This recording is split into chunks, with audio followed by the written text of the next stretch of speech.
All right, welcome everyone. Thanks for tuning in to this episode of the Hawaii Retirement Show. Today's guest, so stoked we have Shane Dorian joining us today. I'm sure a lot of you out there are familiar with Shane, especially if you have any inclination to the surf world. I'm not going to run through all of his accolades here. He's been on the pro surfer, chasing big waves for a long time. He was the head coach for the U.S. Olympic surf team in 2024. He's founder of Dorian Core Performance, which we'll get into here in the conversation. And yeah, I'm stoked to have you on and talk to you, Shane. Thanks for joining us. Thanks for having me. Should be fun. Awesome. So a lot of what we're going to talk about today is about being stronger, leaner, more mobile, and just kind of living your best life in your later years, like your 40s, 50s, 60s, and into retirement. I was just telling you about before we started recording here about most of the show is focused around money, right? Investment, Social Security, IRMA, Medicare, tax strategies. But I think it's good to do these kind of episodes once in a while where we step out of the spreadsheets and ask ourselves, what are you retiring to? And it does us no good to get there, right? We spend all of our lives, whether it's swinging hammers or working at the keyboard, and then we get to that point where we kind of made it, but we don't have our health or other priorities or something we're retiring to. So that's kind of what I want to get at here. And I'm happy to have you on. So with that, Shane, I think a good place to start is in your experience now. How should people start to think about fitness as they get older? Maybe they're getting into their 40s and 50s. They got families, they got other commitments, they got work. How should they start thinking about fitness? Yeah, I mean that's a really good question, and yeah, man, thanks for having me. It should be fun. Yeah, the fitness thing is something I've been into for a long time, and through different chapters in my life. I was a professional athlete for a long time, from about the age of 18 until until the age of about 34. I was competing full time, doing like what most people would think of as like high performance surfing, like chasing the tour around the world in a different country every 2 weeks and competing, trying to win a world title, right? So like high performance surfing. So I was training for that specific goal in mind. And then I shifted gears into like really focusing on trying to surf the biggest waves in the world for about from the age of about 34 until the age of 45. So I went all in I shifted gears and went all in on that kind of training which was like more like survival training, which was like kind of like life and death type stuff where, so things have looked different in my life. And then I'm about to turn 54, and so I stopped surfing really, really giant waves at 45 and shifted gears and kind of took a step back and looked at my fitness, looked at my training, looked at kind of where I was, and kind of looked at the next 25 years and was like, how do I want to, especially when it was like my 50s were coming up. And I hurt myself. I wrapped my knee around a tree snowboarding when I was about 47 years old, 48 years old. And through that injury, it took me out completely. I had full reconstructive surgery on my knee. I was bedridden for a while. I was doing physical therapy. I got really out of shape. I like lost all the muscle that I had worked for a long time to build. I lost my fitness, and I was like kind of freaked out, to be honest. And then I was like, hey, how do I want to live in my 50s? Like, how do I want my 50s to go from like a happiness standpoint, joy standpoint, challenges standpoint, but also from a fitness and longevity standpoint. And then I just started working my way back. And then I just realized like that there's some things that I was not really thinking about as far as like my fitness and longevity. And so now like my training looks really different than it did in my 30s. Looks really different than it did even in my 40s. Like I'm like prioritizing different things, right? I'm prioritizing my recovery, and I'm prioritizing my food, like what I'm actually eating. Is it nourishing me? Is it energizing me? Is it good for my brain? Is it good for my sleep? Is it good for my recovery? And then I'm prioritizing like keeping muscle on my body as we age after the age of like, for most men after the age of 35 years old, we mathematically and systematically lose muscle like every single year, basically forever. Um, and you hear about older people falling down and breaking a hip, and when you're young, like how does that even possible? I could fall down and break my hip, and your bones get brittle because you lose muscle mass. Your muscle mass actually protects your bone density and your bone mass. And I never really knew that when I was younger. Sorry, it's a really long No, no, answer. yeah, I like it. Good stuff. But it's I never really realized the importance of muscle. I always thought it was like an aesthetic thing or a strength thing, but it's more like a longevity thing and like metabolic armor as you age. Like your muscle actually protects your long-term brain health as well. So like if we're losing muscle, you're losing your long-term brain health, you're losing your bone density, your bone mass.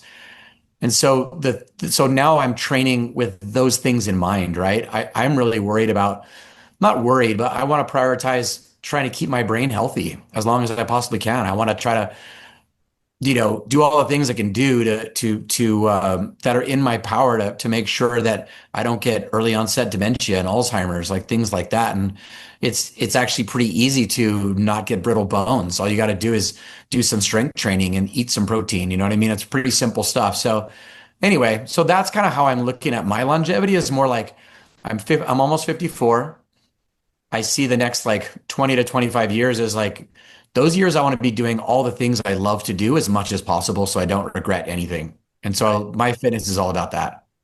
Yeah, and it sounds like so like fitness had to have been super important to you being a professional athlete, right? And it's always a priority. And I could tell like just by listening, it is a huge priority in your life. And I think I think for a lot of people as we age, I don't want to speak for everybody, but for the masses, right? It becomes less of a priority. It's easy to kind of put it behind other things. And I think I don't know if you would agree, it's almost the mental challenge of like making sure you make the time and you prioritize it for the reasons you said. And everybody's got to figure that out for themselves, what their, goals are. But it's like putting it high up in the pecking order, right? Yeah, I mean, because so many people think about fitness as like the way you look, right? Mm, That's like a human nature thing. Like, you think of someone who is not fit, you think of the way they look aesthetically. It has very little to do with their actual health, their actual longevity, what's happening inside their body, their system. So the way I look at my fitness is like my fitness is the unlock to continue doing the things I love to do. It's that simple. So I love to surf. I want to surf as long as I possibly can. I love to snowboard. I love to bond with my kids through snowboarding and surfing. I like doing family trips, like whenever possible with my family. And I love to go bow hunting. It's the other thing I love to do. So it's surfing, snowboarding, and bow hunting. Those are the three things they bring me joy. They make me feel alive. They're things I don't want to give up. And if I don't have my fitness, I can't keep doing those things as I age. And so a lot of the reason I'm really motivated, I guess you could say, is way less about like aesthetic standards or aesthetic goals I have for myself and more about enabling myself to keep doing the things that make me happy. right, right. I'm curious, at your at your moment when you got set back, because I unfortunately am part of the majority here. Somewhere along the way, I mean, there was a time I was, and this is kind of making excuses, but I was working 7 days a week, 12 hours a day. I kind of just ate whatever. You're tired, right? And I kind of let myself go. I'm still kind of clawing back right now. I do jujitsu a little bit, not very good Yeah. at it, but it helps me kind of get back. I do like surfing. I went for a swim at Ala this morning, but I'm curious, how far out of shape did you go? Because a lot of people who are coming at the tail end of their careers, if they've neglected it, it's such an uphill battle to climb out of. And that can be sort of disheartening for those that maybe didn't maintain it as much throughout the years, right? Yeah, and I'm sure a lot of your listeners are like, "Oh, this guy's like, why are we like listening to this guy talk about fitness? Like, he doesn't even have a real job, right? Like, I don't work 15 hours a day. I'm not in a cubicle all day long. Like, so like people who have a different reality than me, they probably are like, oh, wow, it's a lot easier, obviously, if you're a pro surfer. But I'm almost 54 years old. Like, I've had to shift gears. I have actually three jobs now, and And to be fair, I don't work 12 hours a day every day or anything like that. So it is easier for me. I'll admit that for sure. Like I have more time and flexibility than other people might. But I do actually I try to prioritize it because it is really important. And even if you're busy, it's worth it. As I guess my point is like it's worth it. Like you kind of have to find your why. Like why do you want to prioritize your health? It's the same reason. Like it's the same thing as like why do you want to save money and invest it? So your older years are better, right? It's like that simple. So you're more comfortable, more capable. You have more options. It's exactly the same things. So like the way I think about saving, investing money is exactly the same way I think about investing into my health and longevity. It's like I want to be in my 60s and 70s and 80s and killing it financially and physically. Like we don't have to be destitute. We don't have to be broke, but Right. it takes discipline, dude. It's not easy. It's this, you could say the same thing about the excuses about the financial piece. And man, like I know a lot of people who made a lots of money and they have almost nothing now, or they're in like extreme debt. And then I know other people who had pretty basic middle income type jobs who are retiring and they have lots of flexibility and options. It's very similar in your health and wellness. Like if you're able to have if you know your why and you know that it's important, the investment is actually pretty mellow. Like you can work out, you can do some exercise, you can do a YouTube workout on your lunch break Mhm. for 15 minutes, 4 days a week, and it moves the needle big time. Um, and then that will start a really healthy spiral of eating a little bit better, right? Like because you did the work, you're not going to have the bad foods afterwards. You're going to take care of yourself because you've already invested the time into working out. So then it's like, oh, I want to prioritize my sleep. I want to make sure I'm hydrated. I'm making sure I'm taking my vitamins every night. And then there's like a positive thing. It's exactly like the same thing with your financial picture, right? Oh, totally. I love it. And I think that's spot on. I always think about those parallels, the compound interest, and the momentum that you get from making good Yeah. decisions financially. I mean, the same thing holds true to so many other aspects of life, including the fitness aspect. Have you read the book Atomic Habits? Oh, absolutely. Yeah, it's a great one. It's a great one. Yeah, it's very, I mean, it's like, like little things we do move the needle massively over time, especially like with your financial picture and your retirement goals, and then also with your physical goals, man. Like you don't see like if you went to the gym today and worked out to the next 15 hours, it would do nothing except hurt yourself, right? But like if you did 15 minutes 4 days a week for the next 20 years, that would be exponential growth.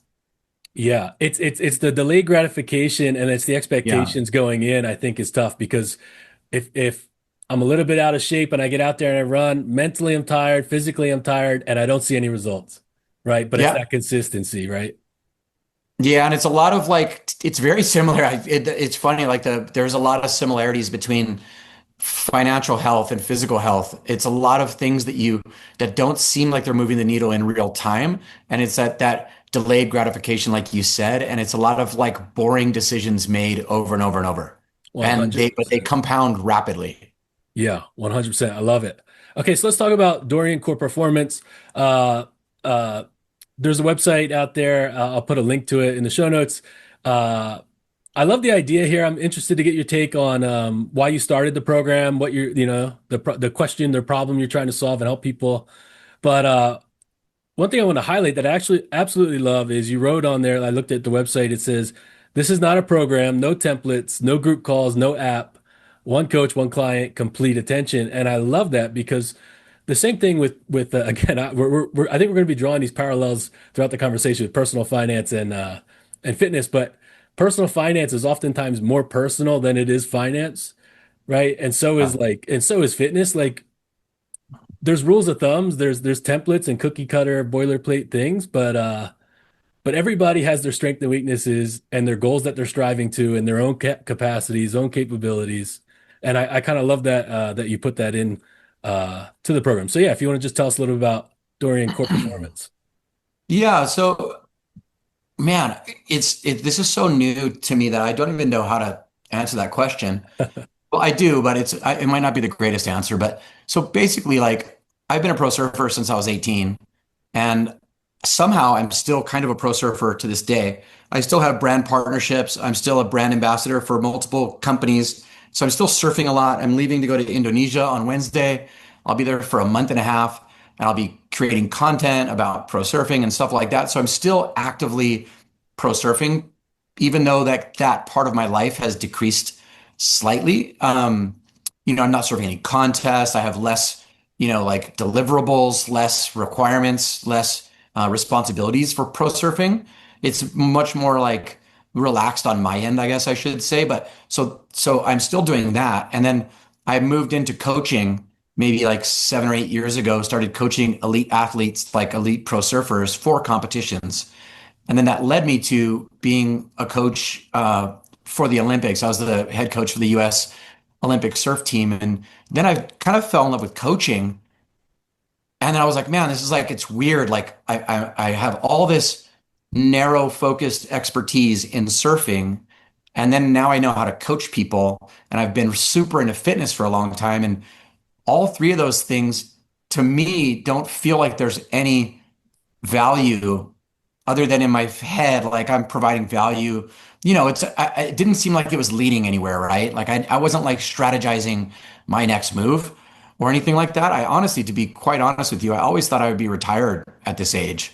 I thought I would be living a super simple life up on the hill on the Big Island where I live and going bow hunting as much as I can and trying to live as cheaply as I can and like make it work and try to retire in Hawaii, which is not easy. Mhm. And then I had a friend who is he's a fitness coach online, and I was always confused. I'm like, what does that even mean? Like, and then he explained it to me one day, and he goes, "Dude, the more I think about it, the more I think you'd be really good at this, and I think you would really enjoy it." And then he's like, "Why don't I come over tonight? I'll bring my laptop. I'm going to show you what I do." And so he showed me that he just said all I basically what I am now is I'm a wingman in your fitness journey. So I coach men who are in their 40s and 50s and 60s. It's one-on-one coaching. It's completely private client. It's customized and personalized to their specific situation with their age, their injuries, if they have health issues, their goals, whether they're a weight loss client or someone who's trying to get leaner or someone who's just only has performance goals about wanting to surf longer, wanting to surf more, wanting to go snowboarding for the next 30 years. And so no matter what their goal is or where they are currently, I become the wingman and the conduit to get to that goal. And so I started a business around it. And so it's pretty cool business, actually. I really enjoy it. I wanted to start with 5 clients and learn how to become a good fitness coach. And I wanted to just start small. And that was in the end of January of 2026. And here we are. It's June, just turned June, and I have 30 clients. Um, and I hired 3 people, and the business is growing like in a lot of different ways. And it's a lot of fun, man. I've never really grown my own business before and navigated that from a business standpoint. So Mhm. I'm learning about business in my 50s. I've had to like, I don't know how to explain this any better, but um, being a pro surfer is not just about like surfing well in the water, right? Like you are running your own business. You are building a personal brand. You are putting out content and kind of curating how that looks on social media, on YouTube, on like, that is your job these days as an athlete. And so I have kind of been doing a lot of that over time and kind of navigating and steering my business. But now that I'm building my own company, it is a little bit different. So I don't know if I even answered your question, but it's been No, fun. no, yeah, absolutely. I'm Um, not retiring like I thought I was. I'm doing the opposite. no, but yeah, and and that's kind of what these Beyond the Numbers episodes here, where we get out of the money, is about because, you know, some people in the mind, they're not thinking of what does the next chapter look like. They think, well, I'm going to reach this point and then I'm done. But what I think a lot of people realize is after a couple weeks of, sitting around and not really having anything to get up and walk out the door for. People, we like to have things that like our next challenge, whatever we're working on. I think this is just No doubt. that for you, right? Yeah, I've been working with the same financial advisor for probably almost 30 years now. And ever since I was really young, I always told him, I was always like so worried, right? Like I grew up with very, very little. I had zero financial security when I was a kid, like growing up. And so I came from that. I have like limiting beliefs and I have like this mindset of like being super worried about not having enough. And then being like an athlete, knowing that you are like a depreciating asset over time and then you have a shelf life and that, using your body to try to like make a living, those are all like things that are like working against you as time goes on. And so I would always tell my financial advisor, like, dude, I need to save and invest money now. There's no way I'm going to be making any money from pro surfing when I'm 35. And he was always like very relaxed about it. He's like, Shane, I have a lot of faith in you. Things are going to happen. You're a pretty smart guy. You're pretty switched on. You have a good network. Like things will go into the next thing, like, organically, naturally. And I never believed him ever. And then I got to 35 and I still had contracts. And I got to 40 and I still had contracts. And then I got to 45 and I still had, surfing contracts. And I was like, well, this is like really crazy. Like I've been so incredibly fortunate. And I am so grateful for that to continue going. But then now, like to have all of the experiences I've had in my life lead to a full-on business that is thriving and fun to grow and it's a fit for me and I really enjoy it. Like I'm taking my wife, we're going to go to Indonesia for 6 weeks and I have the flexibility to work while I'm there. I just need a computer and the internet. Like it's pretty amazing. Like in 2026 that, a kind of a washed up pro surfer can like kind of pivot and do something completely different, and not only I always thought I wanted to retire, and of course that is like still in my mind a goal, but what does retirement look like? To me, it's more about flexibility and options. That's being retired. And so like I'm trying to set my life up to where I have flexibility and options. Totally. Oh, I love it. Um, yeah, and I was just thinking, I came across this the other day where they were talking about coaching and the importance of having coaches for things that you care about. Like maybe for you it'd be bow hunting, right? I have jujitsu. I need my jujitsu coaches. And it's that, and even now with your with your new venture here, the fitness aspect, like it's such a great thing to have a coach. And I know some people will be out there saying, well, I don't need it. I kind of know what to do, right? I can watch CrossFit videos, but like I love thinking about the greatest tennis players or the greatest whatever players in the world. Like Tiger Woods has a coach, right? These athletes all have coaches. It's not to say they don't know what they're doing, but having somebody who can kind of be like the accountability partner and also be look at things from the outside looking in, right? Sometimes we think, oh no, that was enough effort for today. I did good or I should do this or you know what I mean? But having somebody with that outside opinion, I feel like it goes a long way. And even the people at the top of the top have these coaches. Yeah, I mean, anyone who's like super high performer has coaches for the most part in almost every category. I didn't really come from a background that had coaches and I never really knew the value, and some people honestly don't need coaches. Like the way their brains work, their personality type, their motivation levels, they're incredibly driven and they want to learn everything themselves. And some people like they get to the very top of their thing with no coach. Right. But there's a lot of people out there that are like, hey, I want to outsource this expertise. This person has expertise in this thing that is like a unticked box, right? Like for my clients, like my coaching service is really expensive. Like it's the only way it makes sense for me in my life at this age is the service. This is what it's worth to me on my side. And so it like all of my clients have just a few things in common. They're all men, they're all in a similar age group, and they're all incredibly high performers in their careers. And all of them on paper, they have the kids are going to the right schools. Their wife is driving the right car, and they have the house in the right neighborhood, and Right. everything looks perfect on paper, right? They're like some of them are like masters of the universe type dudes, Mhm. but the one box that isn't ticked is their fitness. and that could look in different ways like health and longevity and wellness, but that fitness box is like an unticked box for them. And for whatever reason, even though they're amazing at all the other things, they're so focused on all of these other things in their lives that that's the one thing that kind of is on the back burner, right? Mhm. And now that they're like in their 40s or their 50s, they have a wake up call, whether that's, a bad test from a doctor or getting some bad news or be just realizing like, wow, I'm in my 50s and I'm not living my best life.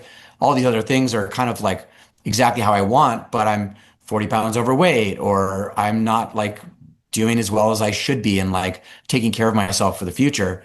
And so for those people, it makes a lot of sense for them to go, hey, like this person is somebody I want to be my coach.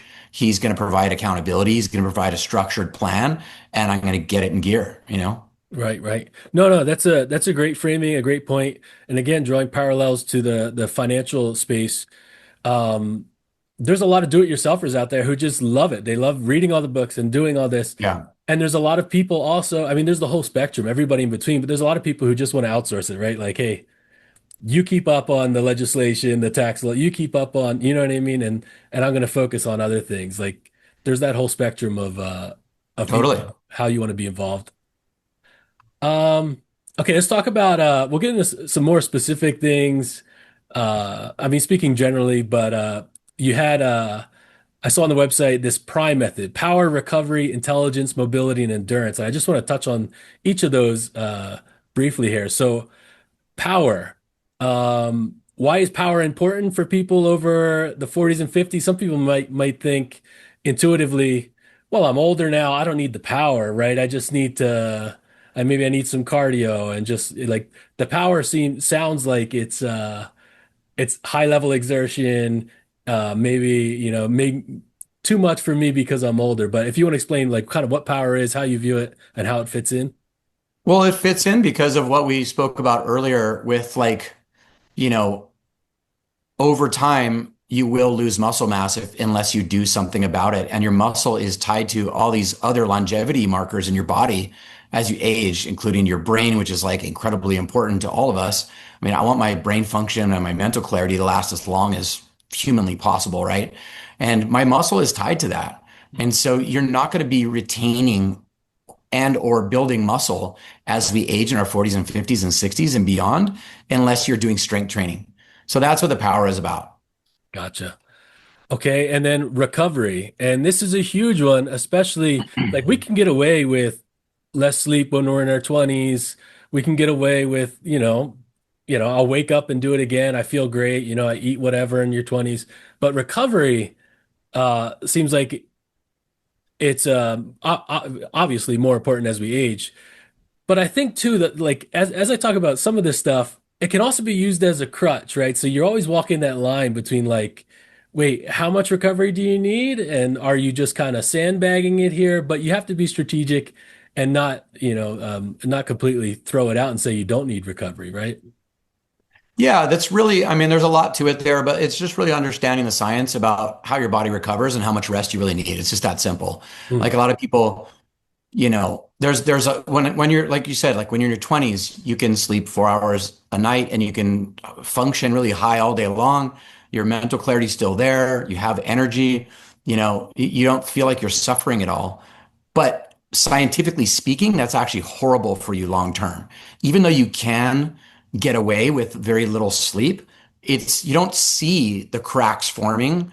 But it's really strong science. It doesn't only suggest it, but it's absolutely true that not resting enough and not recovering enough, especially high quality sleep, is horrible for your long-term health, including your long-term brain health.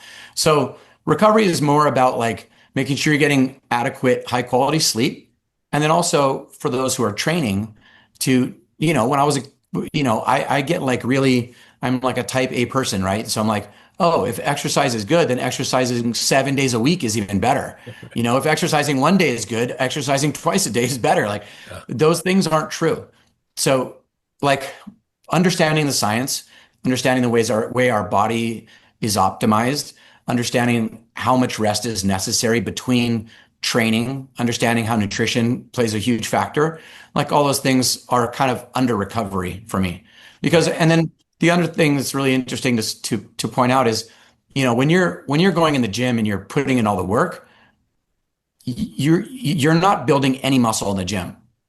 All you're doing is sending a strong signal to build muscle when you sleep and when you eat.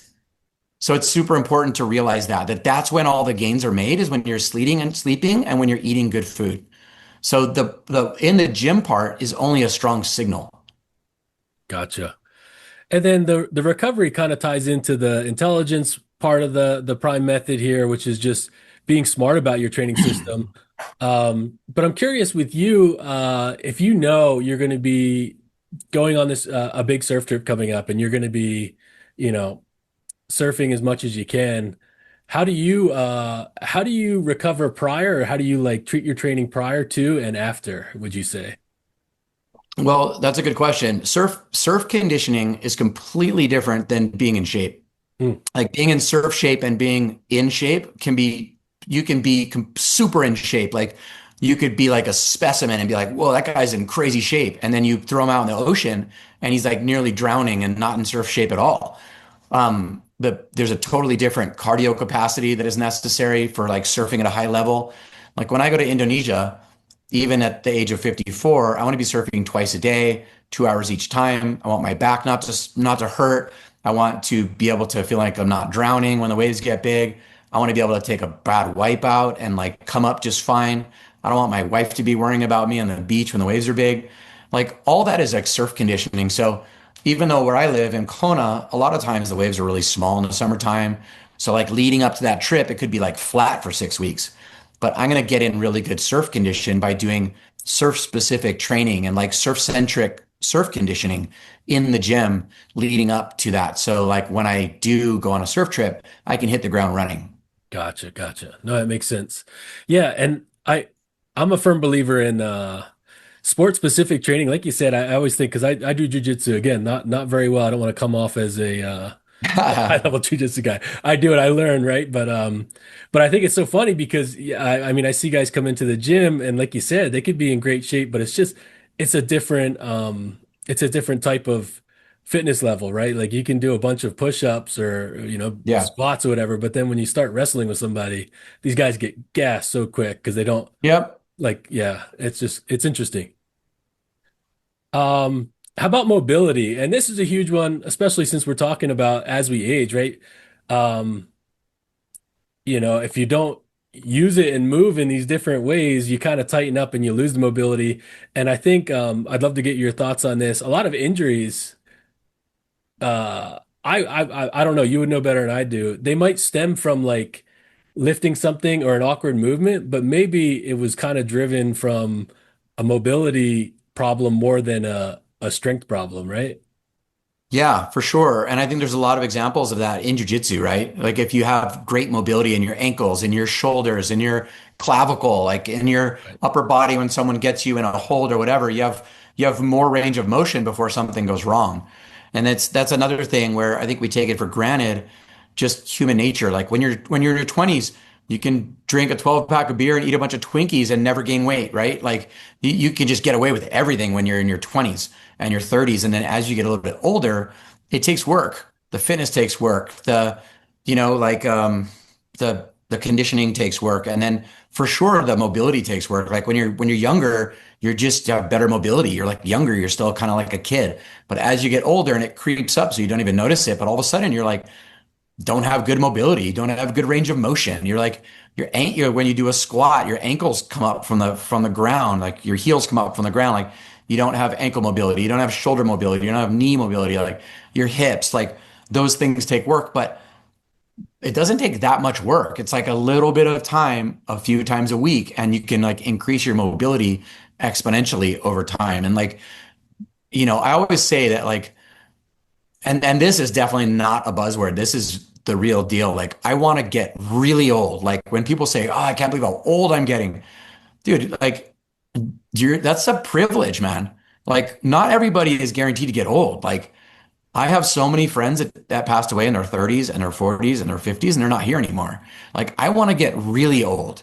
I want to get old, but I don't want to feel old, right? So I want to try to do everything I can from every standpoint, but definitely from a mobility standpoint to where I'm not feeling as old as I really am. Like, of course, my back's probably going to get a bit stiff as I age, but I want to minimize that, you know? Yeah, no, that's a great framing. I'm curious for surfers out there, and maybe I mean we're not even talking high performers, but like this is how somebody gets their fitness is they go out, they're a weekend warrior a couple days a week and they surf a lot. Do you see is there any like patterns of where, surfers who've been surfing a long time get tight or they have it, specific injuries or Yeah, I mean, most surfers been surfing a long time, and a lot of men in general, like they used to play basketball, used to play rugby, or used to play soccer, or used to surf, or still do, or whatever. So most people have injuries Mm, that are like in some way affecting them, their mobility in their shoulder, or they have a torn labrum still, or whatever it is. So there are patterns as far as like a lot of men that I work with, and I have 30 clients, like I said. So most of them either have one of these three things. It's like shoulder issue, knee issue, or lower back issue. mm, Almost all of them have some sort of lower back issue. Especially in our 40s, I've noticed that the lower back gets real tight in your 40s a lot of times, and then a lot of times it subsides or they figure it out by the time when they're in their 60s. It seems like a lower back thing is like a real bad thing and like a really common to be bad in our 40s and 50s. But again, there's a lot of things you can do to kind of mitigate that and like improve that over time. sure. Okay, and the last one here is endurance. I mean, I feel like endurance is the one where it's the most accessible and easiest for people to kind of understand, right? Go for a jog, go for a walk. I mean, the VO2 max. I mean, I feel like endurance. You could see a lot of older people. Like I was just at Ala Beach Park this morning, right? And I feel like people walking or jogging, like people can hold on to that for quite a long time, and it doesn't really fade the same as the strength and power. Yeah. Yeah, and if and that's I think that's the good thing about having things you like to do that take a little bit more effort. Like if your happiness is like getting out and walking, that's a really good thing. Like walking is incredibly healthy for you in general.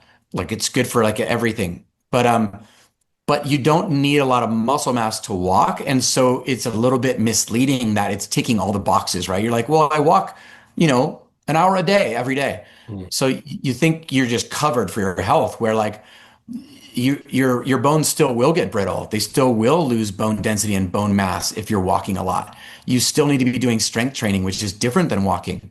And I'm talking about like you don't even have to go to the gym. You could be doing like really mellow body weight old man squats, old lady squats, like super mellow, basic things like like a push up at an angle like this against like your kitchen counter, like anything that feels like there's resistance. Those are the things that are, making you stronger, especially when I'm talking about like your bone density, your bone mass, and then also for your brain health. So I think it's important to just know that there's a difference between doing healthy things and doing the right healthy things. Like for people who do yoga, it's the same thing.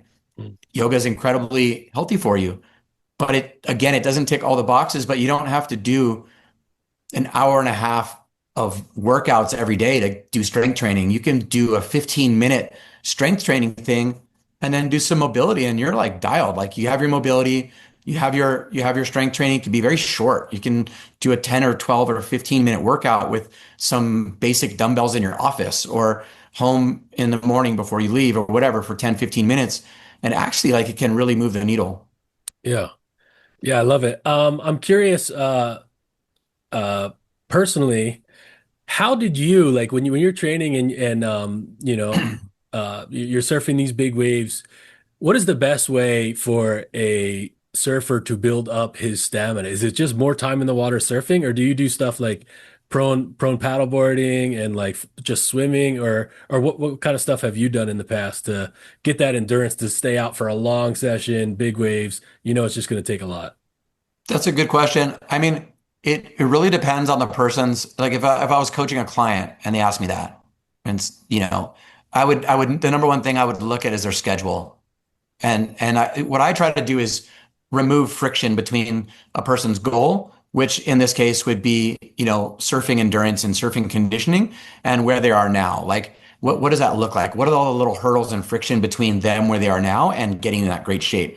And for me, I have two kids. They're one of them's 16, one of them's 19. So it's a lot further in the pathway. But when they were little, I had very little time, right? I was trying to be a super involved father at a job. I was traveling all the time. Like life is super busy. So that is all that is to say that the most efficient way for me to increase my conditioning in the water was in the gym. I could just drive to the gym on my way to go do something else, run in there, hammer it out for 40 minutes, and then leave. And then instead of like trying to find parking at the pool and like waiting for a lane or swimming in the ocean where you got to walk from your parking spot, like I just didn't have that time. So I was trying to be like hyper efficient in my time allocation towards this goal. And for me, like the best things, even to this day, like I'm still like a really time efficient person. And I try to coach this the same way because if you can make it easier and remove friction, people just do it longer, do it more consistently, do it more often. And so like for me, like the way I stay in conditioning for surfing is like there's paddle specific movements and exercises in the gym that I do. And then also like conditioning for my cardiovascular capacity. So like your VO2 max kind of training is really, really translates well to surfing conditioning. Mm. So like that's what all that is really VO2 max conditioning sounds very technical, but all it is like allocating a block of time to do high intensity interval training. So it's like if I was going to coach you on doing this, I would say, oh, is there a rower at your gym? Yeah, there's a rower. And so I'd say, okay, you get on the rower and row really hardcore, not to the point where you feel like you're going to have a heart attack, but like, really hardcore, like where you're like really working for 1 minute. And then for 2 minutes, go like super mellow to where you're barely even rowing.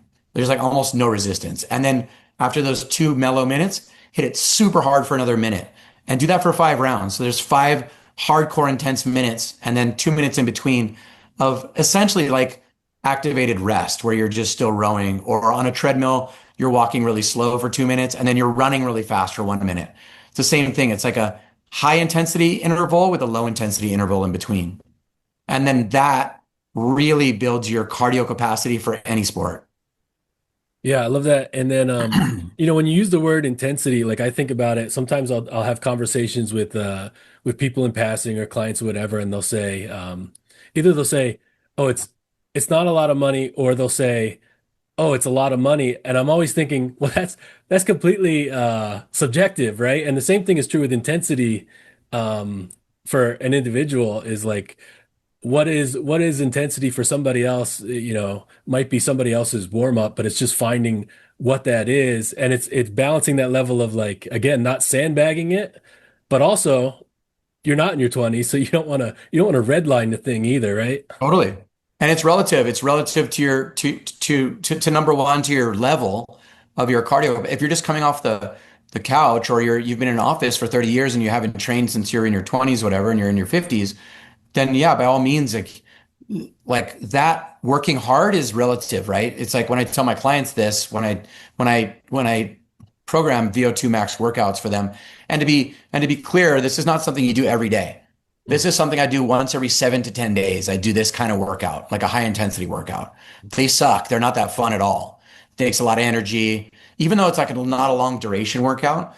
Anyway, so for somebody who's works out 6 days a week and they're in prime conditioning in their 20s, it's completely different than even that same person in their 50s. Like I work out like a 50-year-old because I'm in my 50s. Like I have fully toned down my workouts and more is not better, like I said. Like, and I tell my clients this all the time because these guys have done really well in their careers and they're super type A, they're super competitive, they're like still got lots of testosterone, they're like super determined, they're really competitive. And I have to like kind of talk them off the ledge a lot of times because their ego and they're that kind of guy. And I'm like, man, like, that's not always the best idea is like being overly intense in these workouts. It's like you really want to be training for the next 20 or 30 years. Right, right. And we'll do this. Well, we'll touch on this topic quickly. Diet, because diet is like one of those things where it's like information overload. You can come at it from a million different directions. You can look at it under a microscope at all these different, whatever. I'm Yeah. not macronutrients and all, but isn't it so simple, Shane? Isn't it just let's just not eat processed foods, right? Yes, in a sentence, yes. Yeah. So Yeah. what to eat and then what not to eat. And then like there's a lot of gray area in the middle. And I try to simplify it also. Same thing for myself and for my clients. Like minimize things coming out of a package, right? Is that simple? And then obviously like ultra processed foods, we all know what that is. When you think of ultra processed foods, we all know what that is. But and then what to eat, it's like whole foods. It's like that simple. Like I eat very simply. Like, I eat very simple things. Like I eat meats, meaning like beef, fish, chicken, turkey, shrimp. And then I eat vegetables, I eat fruits, I eat Greek yogurt, and I eat eggs. And that's 95% of what I eat. Mhm. Right, But right. those things I love. I love all those things. I don't feel like I'm sacrificing anything by eating. Those are the best foods on earth. Right, right, right. And it's just like protein's a big one, especially if you are a high performer, obviously you got to make sure you get enough protein, right? And depending on your diet, you might have to adjust that, especially like I think you mentioned before, like we lose muscle as we age, we lose bone density. Like it's almost I don't know what the literature says, but it's almost like we should probably start prioritizing protein even a little more as we age to along with the exercise to help combat that, right? It's interesting that you said that because a lot of people don't know this, and I didn't know this, but you think someone who's in their 30s that is strength training all the time needs their protein, and they do, but actually elderly people need more protein Mm. than younger people, surprisingly. So as you age, you actually need more protein. Your body actually really, really needs it to function at a really high level in all of its different systems, which is super interesting to know that. And then the other thing I was going to tell you is one thing that your listeners might have heard about, and I wouldn't bring it up unless I felt that it was actually really important and a real needle mover.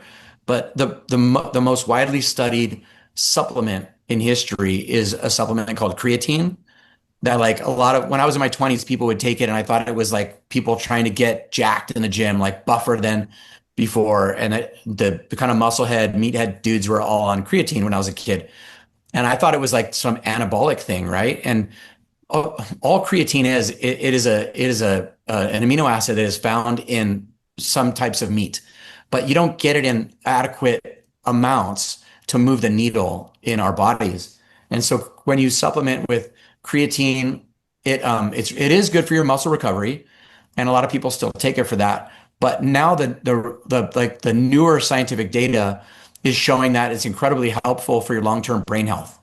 Like, so my wife is on it. Like, my friends, my clients' kids are on it. Their parents are on it. Like, their elderly parents are on it. It's really good for current brain function and also for your brain's ability to protect itself against long-term brain issues. Interesting. Yeah.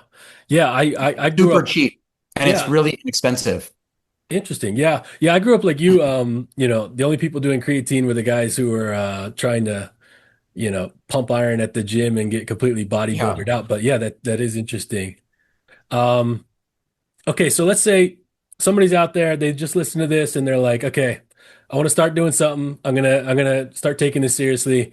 What's a few exercises? Because that's the other thing. You could walk into a gym and you could go on this machine where it puts you upside down and you do this, and there's just thousands of choices. Do you have a few exercises that are like, okay, this is functional. Everybody should be able to kind of do this, and it's like a lot of bang for your buck, or just somewhere for people to start?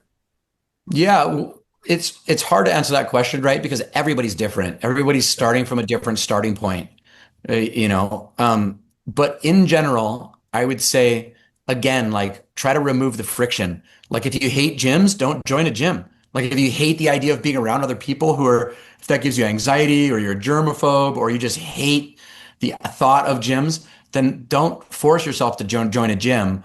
Find an exercise that you like to do or maybe not even that you like to do, but you don't hate doing. And like, I don't love yoga, but when I'm traveling, I'll get out my laptop and I'll pull up YouTube and I'll look at like a 20-minute yoga video and I'll do a yoga thing just from YouTube. Like, that's what I would suggest. I would say, like, for the majority of people, get a cheap set of exercise bands off Amazon and a couple sets of dumbbells and like look up YouTube workouts and just start there. I would start with three workouts per week. I would look up like a 20-minute you know, dumbbell home workout and you'd like follow along. And the cool thing about exercise is it doesn't need to be perfect. Like for food, it's a little bit more precise. Like you really want to like do this and you don't want to do this. With exercise, it's not really like that. With kind of especially what I'm talking about with strength training, as long as you're bringing intention and as long as you're doing a workout, that could be like a 12-minute workout or that could be like a 60-minute workout. It's more about taking the box and getting it done. It doesn't have to be like ultra hardcore or heavy weights or really long.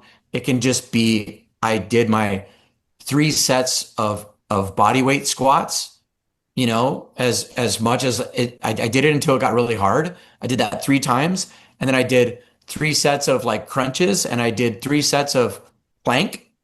You know what a plank is? And then I did 3 sets of my version of a push-up. Some people that might be like a perfect push-up. For some people that might be a push-up against their kitchen counter at an angle, like a 45-degree angle. But do it to where it's not easy, right? That's the best answer. Like you want to do it where there's enough, it's hard enough to where you're like making kind of not the prettiest face. Yeah, yeah. No, for sure. That's awesome. Shane, appreciate you taking the time. I'm honored to have you on. I'm a huge fan of yours. I look forward Thank you. to watching you continue to surf for the next 20, 30, 40, however many long years. For people who want to follow you, I know you're on Instagram. You're absolutely shredded there on Instagram, putting out good content. And then the your website or anything else for if people want to get in touch or find you. Yeah, I mean, you can. I'm not like, yeah, I'm not here to promote anything, but Sure. my fitness coaching website is Dorian Core Performance, and then on Instagram it's just Shane Dorian. Yeah, but Awesome. I look forward to doing a lot of surfing as well. So hopefully I'll be surfing for the next 30 or 40 years. That'll be good. That's the goal. Right on. Thanks, Shane. Yeah, for sure. Thank you. The opinions and statements presented on this show are for general information only and are not intended to provide specific advice or recommendations. Never make any investment or financial decisions based on information offered on this show without first consulting your financial, legal, or tax advisor. All economic and performance information mentioned on the show is historical in nature and is not indicative of any future results. All indices mentioned on this show are unmanaged and cannot be invested in directly. All information is believed to be from reliable sources. However, we make no representation as to its completeness or accuracy. Lastly, all opinions expressed by Jason Cutitta and any guests on the show are solely their own opinions and do not reflect the opinions of or are endorsed by Toba Financial. For Jason Cutitta, investment advisory services are offered through Toba Financial LLC, a registered investment advisor offering advisory services in the state of Hawaii and in other jurisdictions where exempt from registration.